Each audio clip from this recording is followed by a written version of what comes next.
Pues buenas tardes, queridos oyentes. Seguimos con ustedes en esta segunda parte de La Pica en Flandes, este programa dirigido al mundo cívico-militar, después de haber abordado la cuestión de la rebelión o la sonada o el motín, o no sé cómo se puede calificar lo que ha sucedido en Rusia. Pues tenemos en esta segunda parte la satisfacción de tener con nosotros de nuevo al coronel Manrique, don José María Manrique, que nos va a exponer un tema de interés sobre el Valle de los Caídos y sobre el uso reglamentario de armas por los militares. Adelante, mi coronel, por favor. Muchas gracias. Desde ese punto, digamos, espiritual que esbozaba antes, bueno, militares como somos, que estamos enfocando una serie de problemas, en el caso anterior de europeos, mundiales, la guerra nominalmente entre Rusia y Ucrania, los militares. ¿Qué son los militares? En España tenemos los militares un grave problema. Así como yo creo que la guerra entre Rusia y Ucrania no es meramente geopolítica, que es algo mayor, es algo más trascendente entre dos concepciones no solo del mundo o de la democracia o de la política, sino ontológicamente, profundamente, en un sentido trascendente, religioso. Eh, en España, ¿qué tenemos en España? Porque claro, los guardias dicen vista larga, pero paso corto. No hay que tropezar, no solo por mirar muy lejos, hay que olvidar que puedes pisar mal y caerte. Pues en España estamos en estos días en la penúltima derivada de esa ley antidemocrática, anti todo, que es la de la memoria histórica. En una abadía, en una iglesia que es un centro dependiente de Roma y demás, se está empezando a hacer el imposible de los imposibles, entre sacar por una supuesta existencia que no está probada documentalmente de unos nietos de unos caídos, fusilados, como se quiera decir, de Calatayud, que insisto, no está probado documentalmente, no aparecen en los registros. El gobierno ha entrado a través de una comisión de técnicos de la Universidad de Granada y demás, a identificar a 120 y tantos, 130 supuestos que no están escritos como trasladados de Calatayud al valle y sacarlos.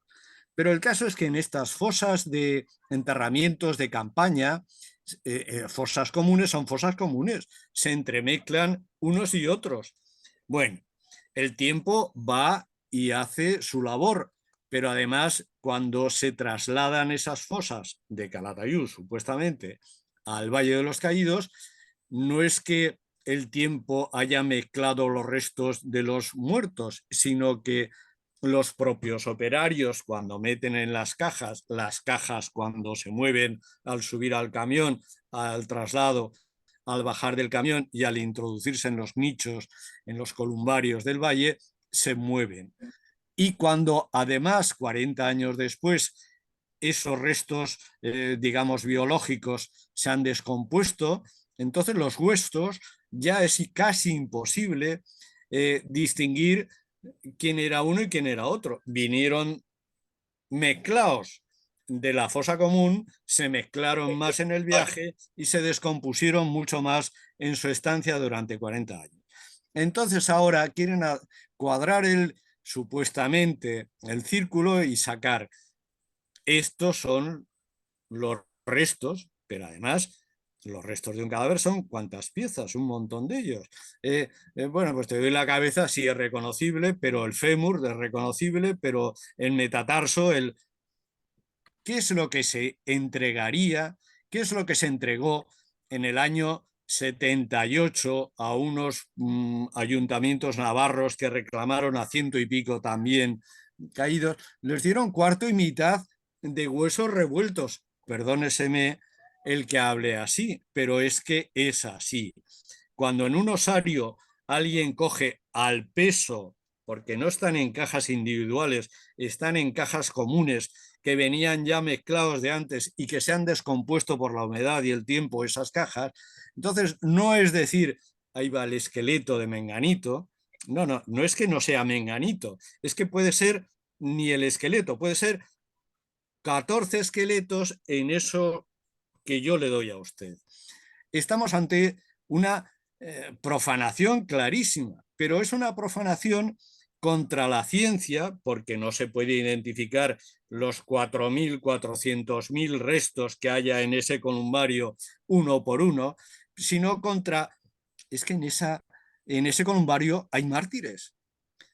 En el Valle de los Caídos hay en proceso de beatificación 123 mártires, posibles mártires, exactos mártires, y les vamos a dar cuarto y mitad de reliquias de la mano de Santa Teresa, a ver si cogen el ejemplo, del santo que sea, a estos señores que supuestamente en Calatayud dicen que lo que sacaron allí de Calatayud está allí. Y había 4 laureados, por lo menos, con Franco 4, ahora quedan 3. Les vamos a dar también cuarto y mitad de los 3 laureados a esta gente que ni siquiera ha documentado que sus deudos estaban allí. Estamos ante una... ¿Qué puñetas hacemos en Ucrania luchando la democracia y no sé qué, cuando somos incapaces de defender en nuestro local, en nuestra patria, nuestra religión, nuestros caídos y nuestros mártires? Bueno, dicho eso, otra entelequia. Estamos sacando pecho con nuestros Leopard, que caen como chinos ahí, estaban, y que los sacamos de nuestras reservas estratégicas, así por decirlo, frente a un marroquí que se arma hasta las narices. Pero vamos, ¿qué nos pasa? ¿En qué estamos? ¿Somos militares o no? Voy al otro tema. Me he apercibido, he leído, he visto las resoluciones. El militar español, hombre de armas, en general, el único hombre de armas que fue desde la Edad Media, tiene prohibido portar armas incluso en el cuartel. O sea, puede usted ver a un policía municipal de su pueblo con su pistolón o a un segurata con su pistolón, pero no verá en la calle a un militar de uniforme porque lo tienen grabado así desde que salieron de la academia o les dijeron no sé qué, que si no eso no está bien, pero desde luego no irá con armas. Pero no solo eso, es que por decreto ley, por orden administrativa, esa juez que la mofletes, que no sé qué, les ha prohibido llevar armas en el cuartel. No digo ya en los trayectos como autodefensa, no digo contra la ETA, sino contra, no sé, alguna amenaza yihadista o de Putin. No pueden llevar armas. Estos señores que tienen una formación específica, que tienen un código de justicia militar mucho más severo que cualquier digno vigilante de seguridad o policía municipal o policía nacional. Pues estos señores, nosotros, ya en el retiro, no podemos llevar armas. En esta entelequia de mundo contra natura estamos. Nos quitan nuestros muertos, nos quitan nuestras reliquias, nos quitan hasta el derecho a defendernos. Ni siquiera, quiero decir, es que la Guardia Civil hace no tanto, la pistola no es que fuera el arma reglamentaria, es que era una prenda de uniformidad. Guardia Civil que no fuera con la pistola al cinto estaba arrestado. Bueno, pues ahora los guardias civiles a las 3 de la tarde, a las 5 de la tarde, no sé cuándo, dejan las pistolas en el cuartel, salen por el cuartel, tiran la llave y luego resulta que roban en los cuarteles las pistolas de los guardias civiles que han dejado cumpliendo la ley. Pero en este mundo estamos, no podemos perder ese enfoque, porque si no nos perdemos en las entelequias que ese mundialismo nos quiere vender. Bueno, casi nada al aparato es lo que he dicho, pero que lo sepáis engullir y aguantar. Muchas gracias, Un Miguel, abrazo a por su todos. intervención. Cedo la palabra rápidamente al general Fontela por si quiere añadir Una algo. pregunta, ¿y qué piensa nuestro obispo del tema de Valle de los Caídos? No piensa. Y si piensas mal, quiero decir, yo me conocéis un poco, soy bastante incluso extremista aparentemente en las formas externas de religiosidad. Otra cosa es lo que sea dentro. No piensa nuestro obispo, ni su antecesor, ni ninguno de nuestros obispos, ni el nuncio de Roma, porque claro, el embajador de Roma podía decir, oiga, ¿que ustedes qué hacen con esa basílica pontificia que es mía? No, ni el, iba a decir, en la curia romana, el Papa de Roma tampoco piensa en esto. Y si piensa es en contra, piensa en político. Y a los hechos me remito. Y en esta época en que nos piden el voto por aquí, el voto por allí y la crucecita para las obras de la Iglesia, esta Iglesia que ha perdido el norte, desde luego no tiene ni crucecita. No piensan en ello. Es más, han facilitado toda esta saqueo de reliquias, por no decir otras cosas. Pues otra pregunta. A lo mejor esta semana los fusiles lo han pintado de rosa, ¿no? Los, Los fusiles, que a lo mejor lo han pintado de rosa esta semana. pues de rosa Yo creo o que sí. arcoíris, pero O de colorines. por ahí, Los por ahí. tanques de colorines.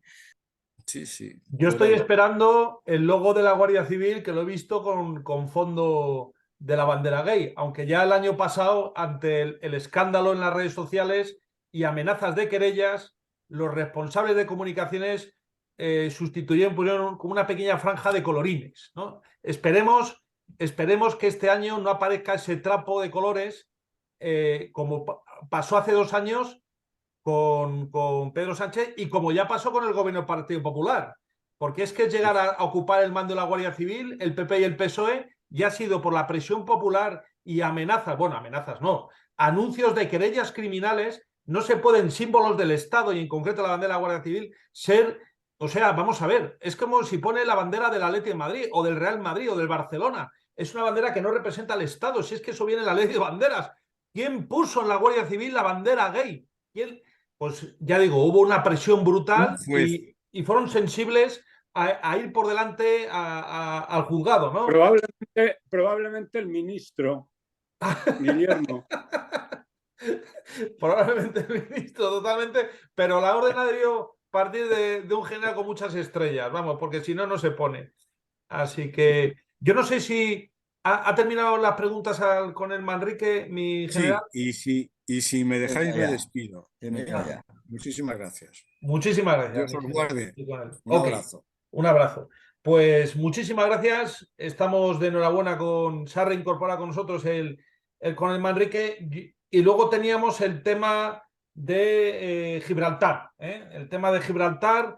Las efemérides, en este caso, excepcionalmente lo vamos a dejar al final, un par de minutos.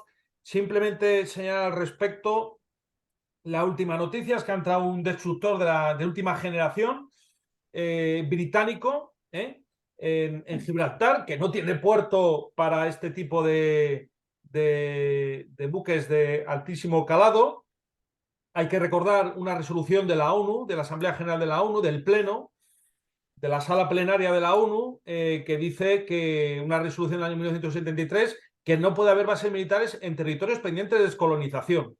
Y Gibraltar ahora mismo es un territorio bajo mandato de la ONU pendiente de descolonización. Y el único que puede cambiar ese estatus de descolonización es la propia ONU. ¿Qué significa eso? Que ni aunque España quisiera, ahora mismo, eso tendría que ser ratificado por la ONU, ¿no? Todos los años se produce en el Comité Especial de Descolonización, sale este tema de Gibraltar y otras cuestiones, y la verdad es que hay que reconocer que en esta ocasión el que ahora es el número 2 de Sumar, que es el Agustín, no recuerdo el apellido, el número 2 de Yolanda Díaz, pues tuvo una salida por la puerta grande, recordando precisamente que en Gibraltar no puede haber bases militares porque es un territorio, y también recordando esto mismo, que solamente la ONU puede cambiar ese estatus de descolonización. Perdón. Hay que recordar también que recientemente ha habido, creo que unos 12 diputados y miembros de la Cámara de los la Cámara de los Lores también y la Cámara de los Comunes, y no sé qué pintan en Gibraltar, sinceramente, con todo lo que está sucediendo.